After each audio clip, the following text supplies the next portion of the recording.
आज की वीडियो में हम जानेंगे कि हम एक्सरे में स्टोन या फिर पथरी को कैसे देखते हैं। तो यदि आप मेडिकल फील्ड से हैं या फिर आप एक नॉर्मल व्यक्ति हैं तो भी आपके लिए वीडियो बहुत इंपॉर्टेंट होने वाली है, क्योंकि इस वीडियो में हम आपको सिंपल भाषा में बताने वाले हैं कि आप एक्सरे में पथरी को कैसे देख सकते हैं। तो इसे देखने के लिए हम KUB एक्सरे कराते हैं। तो KUB की फुल फॉर्म होती है किडनी, यूरेटर एंड ब्लैडर।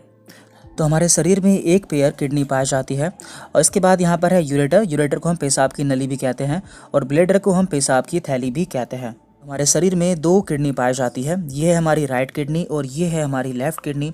इसके बाद आता है यूरेटर, जिसे कि हम पेशाब की नली कहते हैं, और लास्ट में आता है ब्लैडर, जिसे कि हम पेशाब की थैली कहते हैं। तो इसमें हमारा यूरिन या फिर पेशाब इकट्ठा होता है, उसके बाद यूरेथ्रा के रास्ते से वो हमारे शरीर से बाहर निकल जाता है। तो पहले हम यह भी जान लेते हैं कि किडनी के क्या क्या काम होते हैं या फिर किडनी के क्या क्या फंक्शंस होते हैं।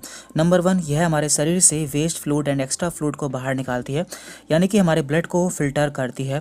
साथ ही साथ इलेक्ट्रोलाइट्स के बैलेंस को बनाए रखती है, हमारे ब्लड लेवल और ब्लड प्रेशर को भी कंट्रोल करती है और हमारे ब्लड के pH लेवल को भी कंट्रोल करती है। तो ये सभी हमारी किडनी के काम होते हैं। अब बात करते हैं इसकी लोकेशन की, यानी कि किडनी हमारे शरीर में कहाँ पाई जाती है। तो इससे हमें यह पता चलेगा कि जब भी हमें किडनी स्टोन या फिर पथरी का दर्द होता है तो हमें शरीर के कौन से हिस्से में होगा। तो किडनी पोस्टीरियर एब्डोमेन, यानी कि हमारे पेट के पिछले हिस्से में पाई जाती है। पोस्टीरियर मतलब होता है पिछले हिस्से में, और ये इसकी लोकेशन होती है T12 से L3 तक, यानी कि जो हमारी वर्टेब्रा होती है या फिर रीढ़ की हड्डी होती है, तो जो उसमें T12 होती है उससे L3 तक ये पाई जाती है। और इसका शेप जो होता है वो बीन शेप, यानी कि सेम के आकार का होता है। और देखिए, जो हमारी राइट किडनी या फिर हमारे सीधे हाथ की किडनी होती है वो हल्की सी नीचे पाई जाती है, क्योंकि उस जगह पर हमारा लीवर पाया जाता है, इसलिए वो हल्का सा नीचे की तरफ पाई जाती है। अब हम यूरेटर या फिर पेशाब की नली के बारे में जान लेते हैं। तो हमारे शरीर में किडनी की तरह दो यूरेटर या फिर दो पेशाब की नली पाई जाती है, एक होती है राइट और एक होती है लेफ्ट। यूरेटर का काम क्या होता है, ये किडनी से यूरिन या फिर पेशाब को ब्लैडर तक या फिर पेशाब की थैली तक लेकर जाती है, और इसकी लंबाई 25 सेंटीमीटर तक होती है और चौड़ाई इसकी 3 mm होती है। अब बात करते हैं हम ब्लैडर या फिर मूत्राशय के बारे में। इसे हम पेशाब की थैली भी कहते हैं। ये त्रिभुज के आकार का होता है, तो इसमें पेशाब या फिर यूरिन इकट्ठा होता है। तो जब भी इसमें पेशाब भर जाता है तो हमें पेशाब करने के लिए जाना पड़ता है।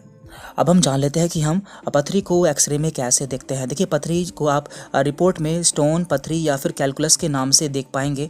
तो यहाँ पे हमारे सामने एक एक्सरे है, इसमें आप देख पा रहे हैं कि जो राइट साइड है, यानी कि सीधे हाथ की तरफ है, आप यहाँ पर एक वाइट शैडो देख पा रहे हैं। तो यही पथरी है। आपको पथरी हमेशा वाइट कलर से दिखती है और जो गैस होती है आपको ब्लैक कलर से दिखती है। तो यहाँ पर दोनों तरफ एक एक पथरी है, राइट साइड में भी एक पथरी है और लेफ्ट साइड में भी एक पथरी है। तो ये दूसरी रिपोर्ट है, इसमें आप देख पा रहे हैं राइट साइड में यहाँ पर कई सारी पथरी है, जिसे कि हम मल्टीपल कैलकुलस कहते हैं, और यहाँ पर इसके लेफ्ट साइड में एक सिंगल पथरी है। कई बार हमें यूरेटर या फिर पेशाब की नली में भी पथरी देखने को मिलती है या फिर पथरी वहाँ पर फंस जाती है। तो हमारे सामने ये यूरेटर का एक्सरे है, आप देख पा रहे हैं इसमें लेफ्ट साइड में मल्टीपल स्टोन है और उसके नीचे यहाँ पर एक बड़ी स्टोन है। तो इस तरह से आप इस रिपोर्ट को देख पाएंगे। आपको स्टोन हमेशा यहाँ पर वाइट कलर की नज़र आएगी। इसके बाद यहाँ पर हमारे सामने ब्लैडर या फिर पेशाब की थैली का एक्सरे है, जिसे कि हम मूत्राशय भी बोल देते हैं। यहाँ पर हमारा मूत्र इकट्ठा होता है, तो यहाँ भी कई बार पथरी बन जाती है या फिर किडनी से यहाँ पर आ जाती है। तो आप देख पा रहे हैं यहाँ पर एक वाइट कलर की बड़ी शैडो है, तो ये एक बड़ी पथरी है जो कि इस जगह पर आकर फंस चुकी है। तो इस तरह से आप जान पाएंगे कि पथरी की लोकेशन क्या है और उसका साइज़ क्या है।